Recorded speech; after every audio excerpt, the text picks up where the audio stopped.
지속가능 사회 구축을 위한 사회정책 입문 2. 한국 노동자의 인적 자본 축적과 활용. 안녕하세요. 저는 한국직업능력연구원의 반가운 박사입니다. 오늘 제가 설명드릴 내용은 한국 노동자의 인적 자본 축적과 활용에 대한 이야기입니다.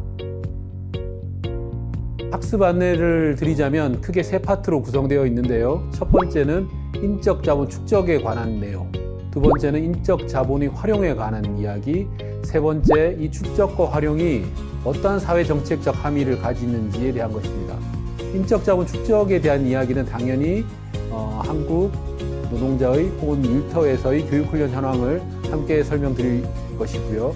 인적 자본 활용이 가장 집중적으로 이루어지는 일터에서, 한국의 일터에서 노동자는 어떤 식으로 자신의 인적 자본을 활용하는지 또 설명드리고자 합니다. 이 역량이 어릴 때는 높은데 나이가 들수록 낮아진다. 이것이 아주 중요한 어떤 한국 노동시장, 성인 역량, 인적 자본의 문제라고 볼 수 있습니다.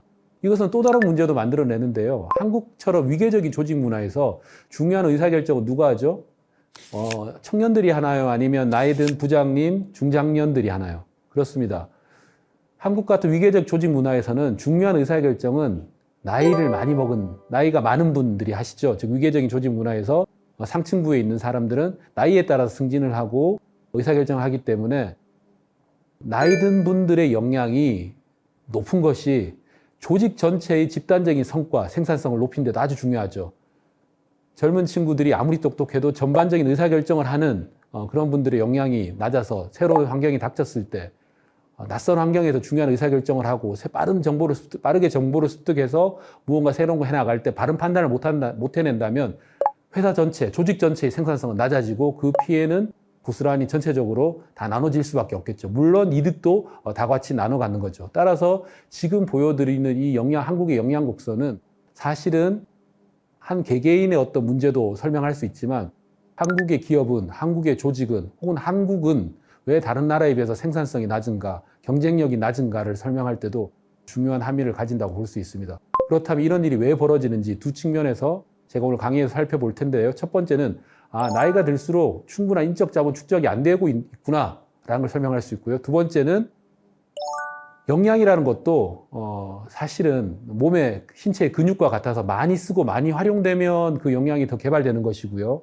그것을 활용할 기회가 없으면 또 역량은 퇴화되고 쪼그라드는 것입니다. 우리는 한국의 노동시장은, 한국의 일터는 어떤 환경에 직면해 있는지 제가 소개해 드리도록 하겠습니다.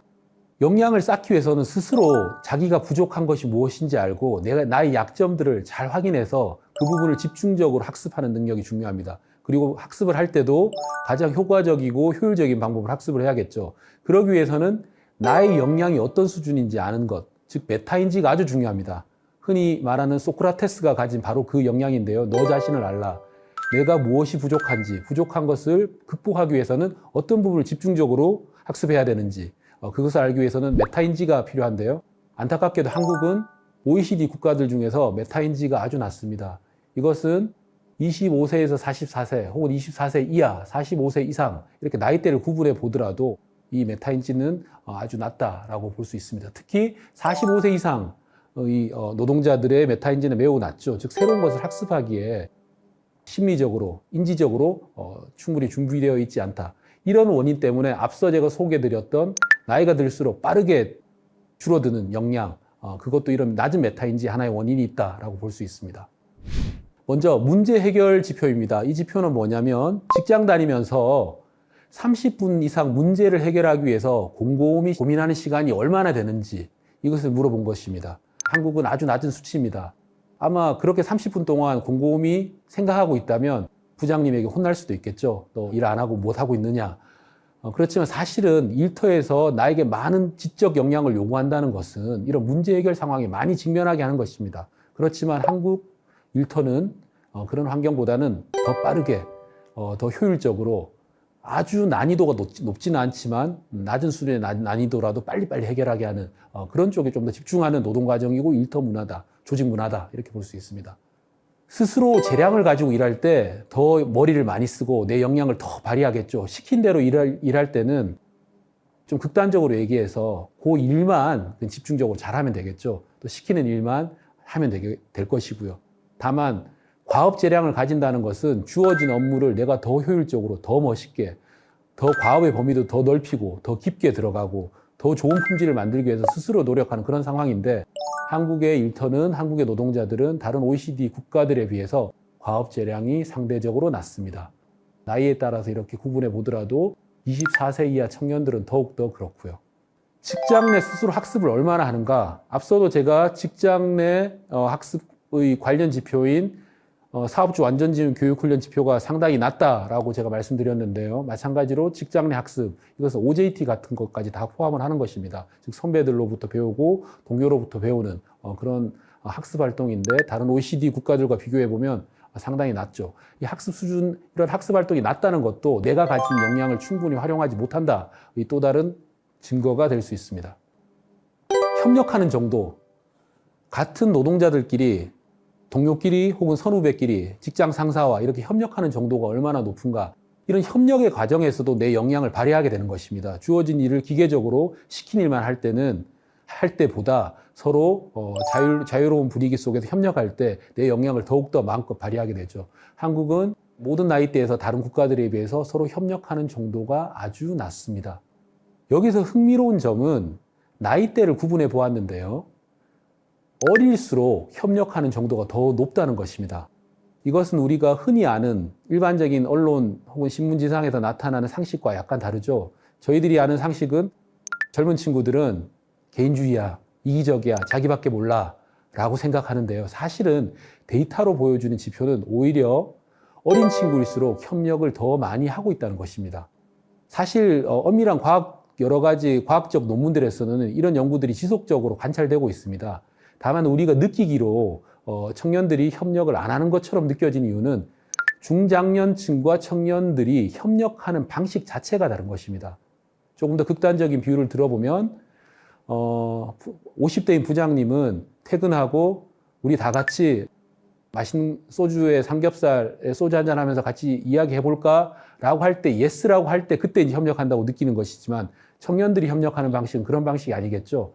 즉 개인의 삶과 워라밸을 또 지키면서 또 일할 때 협력하는 것, 다른 방식의 협력이기 때문에 어떻게 보면 중요한 의사결정권을 가진 분들이 새롭게 노동시장에 진입하고 있는 청년들과 협력하고 소통하는 방식을 오히려 배워야 된다, 이렇게 볼 수 있겠고요. 즉 사회 정책적으로도 인적 자본을 개발하고 활용을 증진하며 보호해야 될 필요성이 분명히 있는 것입니다. 많은 것을 설명드릴 수는 없고요. 이런 인적 자본을, 특히 성인기 인적 자본을 개발하고 활용하는 중요한 정책들이 몇 가지 있습니다. 고용노동부에서 하는 직업훈련 정책, 교육부에서 하는 성인들의 평생학습 정책, 그리고 오른쪽 끝에 있는 일터혁신 정책, 기관혁신 정책들이 있습니다. 위에 있는 교육훈련 참여나 아래쪽에 있는 평생교육 정책은 인적 자본, 역량 개발과 관련된 것이겠죠. 직업훈련을 더 많이 시키고 평생교육 더 많이 참여할수록 인적 자본 개발은 더 되겠죠. 그리고 역량을 충분히 활용할 수 있는 일터로 바꿔야겠죠. 아무리 역량을 많이 개발해서 노동시장에 진입하더라도, 일터에 진입하더라도 앞서 제가 설명드린 것처럼 역량을 충분히 활용하지 않고 과업 재량이 없고 문제 해결에는 별로 관심이 없고 그냥 단순 반복의 위계적인 조직 문화 속에서 효율성 중심으로만 일을 한다면 사실은 개발된 역량도 빠르게 감가상각되고 퇴화되겠죠. 그래서 반드시 이런 역량 개발이라는 공급 정책과 일터혁신 혹은 이라는 수요 정책이 같이 가야 되겠고요. 이때 기관혁신도 제가 같이 이제 표현을 했는데, 이것은 대학이라든지 평생학습기관 그리고 직업훈련 기관 같은 그 기관도 혁신돼서 양질의 교육훈련 서비스가 제공돼야 된다는 것입니다. 지금까지 한국 노동자의 인적 자본 축적과 활용에 대해 알아보았습니다. 학습자 여러분, 수고하셨습니다.